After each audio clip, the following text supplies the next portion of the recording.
Bonjour, aujourd'hui je te partage un guide complet, actionnable, facile à mettre en pratique en un week-end pour améliorer ton local de répétition. Il s'agit donc d'améliorer l'acoustique, de l'évaluer d'abord et de l'aménager low cost. La première chose à faire, c'est le test de l'écho. Comment est-ce qu'on fait? Tu as 3 ou 4 choses à faire. La première chose, c'est de faire des applaudissements depuis le centre de la pièce. Si tu entends clac-clac, c'est normal. Si tu as un clac de retard qui te vient à l'oreille par rapport à ce que toi tu as fait, là on en entend 2. Si on en entendait 3, on aurait un son qui traîne, un son caverneux si tu veux. Ensuite, deuxième test, tu joues fort ou tu demandes à ton guitariste de jouer fort un accord. Si l'accord, au moment où il s'arrête, dure 1,5 seconde de plus, tu es dans trop de réverb. Tu chantes ensuite une note ou tu demandes à ton lead vocal de chanter une note. Si ça dure 1,5 seconde de plus, à partir du moment où le son s'est coupé, c'est que tu as trop de réverb aussi.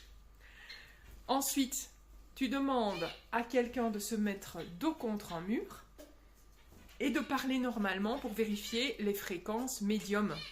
Si le son, là où tu te places en bougeant dans la pièce, à un moment te semble boueux, c'est que tu as trop de réverbération des fréquences médium et qu'elles sont donc perturbées.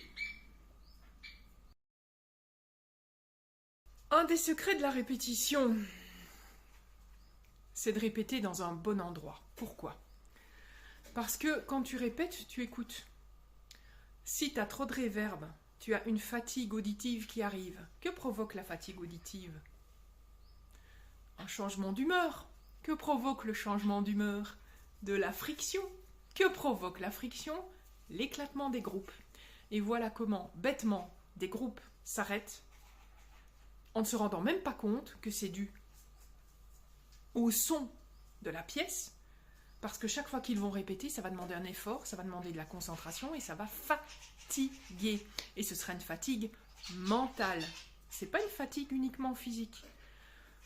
Donc, bonne acoustique, bonne répétition, groupe qui dure.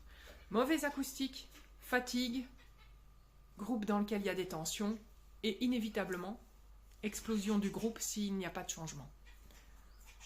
Ça, c'est un conseil à 50 000 $. Et c'est le genre de truc qu'on ne vous dira pas.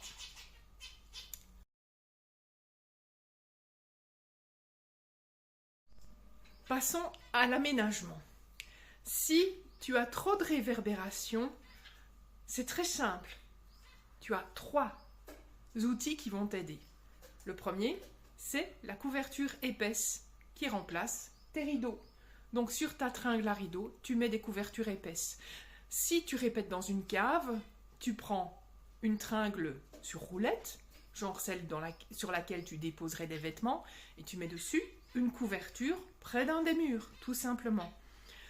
Deuxième outil, fauteuil, canapé, des vieux trucs pour éviter la réverb médium.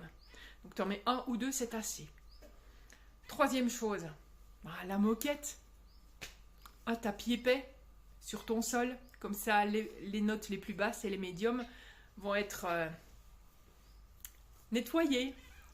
Maintenant, si le son est plat, si tu as l'impression que ton son est étouffé,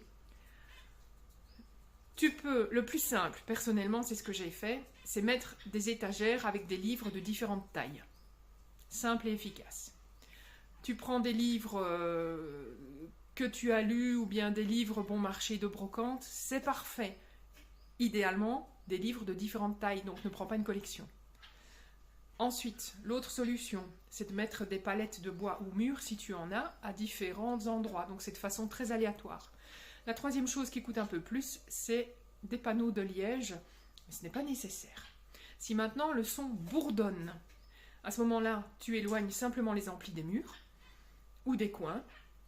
Et si ça se poursuit, tu mets de la laine de verre épaisse dans les coins et tu mets dessus simplement du tissu épais. Évidemment, s'il y a un chant ou si vous enregistrez micro, dans ce cas-là, cardioïde. Belle journée, bonne répète et sur scène, osez briller.